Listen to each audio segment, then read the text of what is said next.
The national debt is already at $34 trillion and is quickly racing toward $35 trillion. It was roughly $27 trillion when Biden took office. You may not care, but you should. When ranking countries by GDP, the U.S. sits comfortably in 7th place. Surprisingly, it also ranks 12th in national debt. Inflation reached a 40-year high under Biden's presidency, and we are still well above inflation targets. While multiple factors play into rising inflation, the amount of money Biden and Congress have pumped into the economy is certainly to blame. There's a price to pay for unwise financial decisions. Most of us understand the economic consequences of living beyond our means. The U.S. just hit a new milestone. In the first 7 months of the current fiscal year, payments on interest have cost taxpayers more than defense and Medicare spending.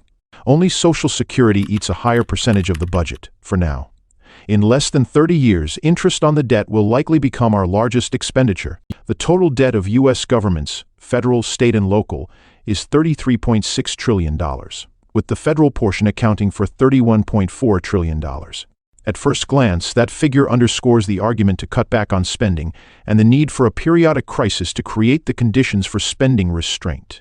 But once you consider that figure within the context of the total economy, you obtain a very different outcome. Total government debt comprises about 23% of total non-financial assets of $143.6 trillion. That implies that the U.S. economy, despite large nominal private and public debt, sits on an asset base 4 times larger and an economy that generated a nominal gross domestic product of $26.4 trillion through the first quarter of this year alone. Truth in Accounting estimates that 53 of the largest cities in the U.S. were not generating enough revenue to pay their bills at the end of fiscal year 2022. The list also highlights fiscal challenges facing cities like Chicago, Houston, and Portland, Oregon.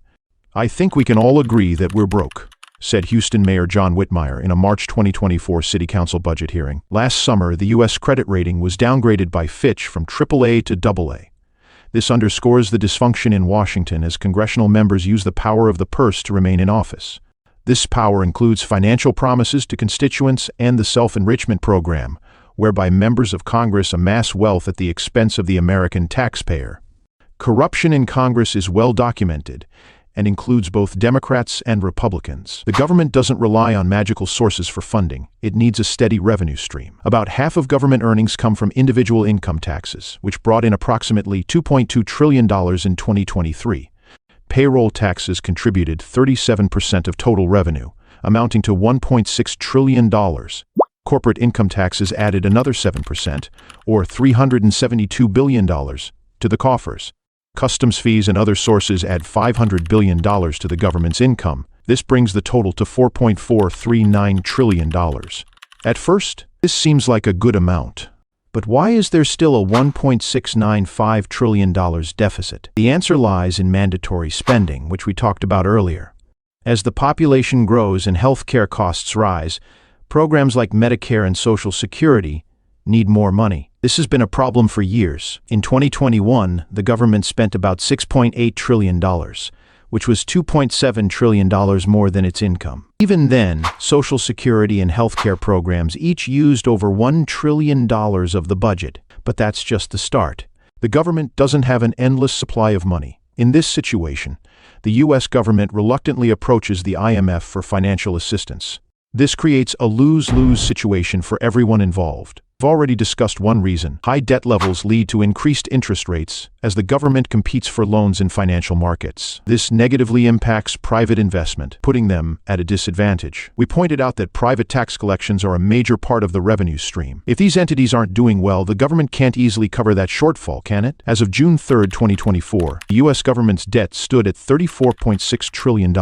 Under these circumstances, the government has no choice but to raise taxes, which is clearly unfavorable for us, the public. In fact, the U.S. Treasury reports that President Joe Biden's proposed U.S. government budget would increase tax receipts by $4.951 trillion over 10 years, including over $2.7 trillion in business tax hikes and nearly $2 trillion on wealthy individuals and estates. He included these plans in his election year budget proposal. While it's a setback, he did aim to introduce new programs to assist low- and middle-income Americans with extremely high housing and childcare costs. The U.S. has been grappling with financial challenges for decades. Looking at past data, we see that the country's debt-to-GDP ratio typically rises during economic downturns. The recessions of the 1980s and 2008 to 2009 left lasting marks on U.S. debt, and we're still feeling their effects today. Borrowing isn't new for the U.S. government. It started during the American Revolution and continued recently with the COVID-19 pandemic, which pushed the debt-to-GDP ratio from 106% in late 2019 to 133% by second quarter 2020. This history of borrowing highlights a consistent pattern: policymakers spending more than they earn. Given this long-standing debt and budget deficit, you might wonder why it's a problem now. Can't we just continue as we have been? After all, the country isn't collapsing. The answer is simple: it's not sustainable. Bill Dudley, former New York Fed president, explains: 1. Unsustainable trends must eventually end. This can't go on forever. 2. The situation is bad and likely to worsen. Despite these challenges, there's room for hope. Experts suggest various ways to address the situation. Philip Swagel, former U.S. Assistant Secretary of the Treasury for Economic Policy, outlined several options in an article. He proposes that if the government implemented just 10 of these suggestions, each reducing the deficit by $500 billion over the next decade, it could make a significant difference. The budget deficit isn't an issue policymakers can ignore. It requires immediate attention. Once balance is achieved, the country will be on a path to long-term economic stability and sustainability. Even a modest reduction in the budget deficit can have significant impacts. If you found this information helpful, we encourage you to explore more of our videos on our channel. Share your thoughts in the comments section, and don't forget to like and subscribe for more insightful content on economic and policy matters.